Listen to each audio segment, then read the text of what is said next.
there was this legislation in California that was about to pass involving gender transitioning for children. And Gavin Newsom apparently vetoed the bill. Now, it was reported a little bit improperly on social media. I saw a lot of people confused about what the legislation was actually saying. And people were believing that if your child is transitioning at the age of 4 and you as a parent do not agree with that, then the government can take your kid away. This is how it was initially presented. And it's quite interesting that so many people believe that, which goes to show the current culture that we live in. If such a thing is automatically believed by people, I mean, if 10 years ago you would have said something like this, it would be very difficult to misinform the public, wouldn't it? Because everyone would be like, what are you talking about? That's nonsense. Like, show me where the law says that. But now many people automatically believe that, especially due to social media, terms of service, the whole way that this situation is being treated. It doesn't really allow for much dissent. It doesn't really allow for any negative opinions. Like, if something is claimed to be done on behalf of trans people, then the only position you can have is to claim that it's not being done enough. But if you claim that it's too far, that you don't agree with, you get J.K. Rowling. So what the actual bill was saying is that in the case of a divorce, the transitioning of a child should be taken into account amongst many other things. Which, like at the end of the day, you notice that whenever there's a divorce, usually in the United States, the children are given to the mother almost exclusively. If there is such a case where the father gets the child, please let me know. I've never heard of it. I'm sure they must exist. At least in my country, the way this is settled is usually if the child is of a certain age, then he gets asked, like, do you want to live with mommy or with daddy?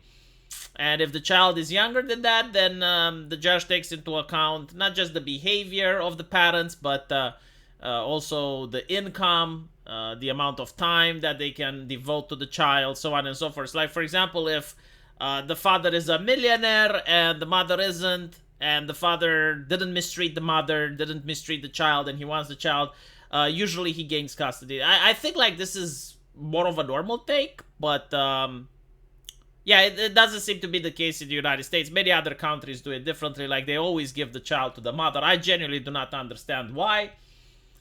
But it is what it is, right? So, with that out of the way, even if, like, the transitioning would be important, the question is, like, how important would it be? Now, obviously, if this was the case, there would be many ways for the father to trick the system. And this is something that leftists, and usually when it comes to matters of trans activism, they don't take into account that people can often break the spirit of the law and follow the letter of the law. So like, how would this work? Like let's say that I'm divorcing my wife and I have a child, and I know that the judge is going to give the child to the mother, but I want to have the kid. Well, what I would do is, like, I would try to get the child to say that they're trans. And if the mother disagrees, then all of a sudden it weighs in my favor. I bet that none of the lawmakers ever thought about that, right? Because dishonest people don't exist. People that try to cheat the government don't exist. This whole notion that anyone would like take advantage of a loophole or no, it's it's fictionary. It doesn't exist, right? Like, rich people don't take advantage of loopholes to avoid taxes. People in this situation would never, absolutely never, convince their children to lie in order to have a better chance at gaining custody. No, I mean, everyone is honest. Everyone. Also, like, the very notion of a child knowing better their identity is a far left extremist, radical concept. And I can just easily prove it, okay? If you have a kid, let's say he is 5 or even like 7, maybe even 9 years old, right? Do this experiment with the child. I dare you. If you're a parent, do this experiment, right? So, an age that the lawmaker believes that the kid can consent to transitioning, right? Like, whatever that is. if you have a child of that age, do this experiment.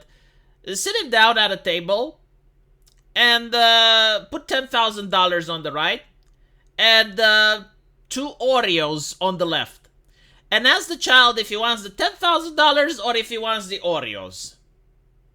I think many will be surprised what the child is going to pick. I wonder why, though. Right? Now imagine when you were at the age of 9, what would you have picked? Again, like a stack of cash, right? Like put the stack of cash on the table and ask the kid what they want. Do you want the cash or do you want the two Oreos from a box? Like, you don't even give the box. You just pick up the two Oreos and you place it down there. Or whatever your kid's favorite food is. The very notion that children knows the shit is just, like, completely bizarre. Especially when kids have imaginary friends and when they're young, they want to aspire to, like, various professions. To claim that they actually know better than the parent is just bizarre. Now, the situation is even worse in Canada, though.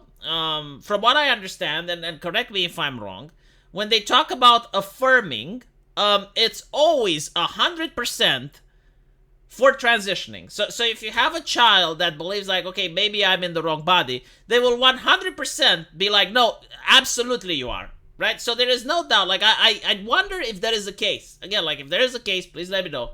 Where a child says like, well, I may be in the wrong body, and the institution, the people responsible would be like, well, let's take a look, because maybe you're not. I want to point out that if you're a woman, at least in most first world nations, and I think it's even in the United States and Canada, if you're a woman and you want to make the decision to never have children, right? So basically, like, the doctor will tie your trumps, or whatever it's called in English, I don't know. But like, they will tie the thing, the fallopian trumps. See, I don't know medical English, I just know Romanian English. But like, there is a procedure so that women can't have kids ever. I mean, it is kind of reversible, but not so much. So when that procedure is done, they usually will talk to the woman, and there is a big chance that they will not do it, and they will say, well, wait another year so you can make up your mind. Like, think about it, right? In the case of this, it doesn't seem that there is any think about it. So, the push is, again, like, only one direction. Very rarely it's get pushed back. And people are afraid to push back for obvious reasons. And to see Gavin Newsom veto this is very interesting. So why is it interesting? Well, it's interesting because he's going against his own party. Like, people from his own party are trying to push for this bill really hard, and he is vetoing it. So what I believe is happening is that he probably wants to run for presidential elections, and he wants to show the world that he is not that extremist. Like, he's still a left-leaning person, but he is not like a far-left extremist. So he's a moderate.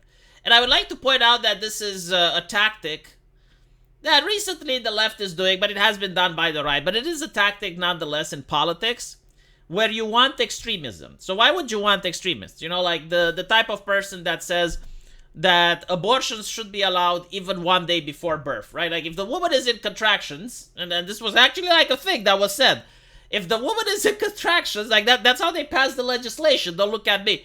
And she's got like a psychologist is saying that like the birth is going to give her like psychological damage, then she could abort even then. So like that is like a very fringe, radical, far left talking point that even most leftists won't agree with.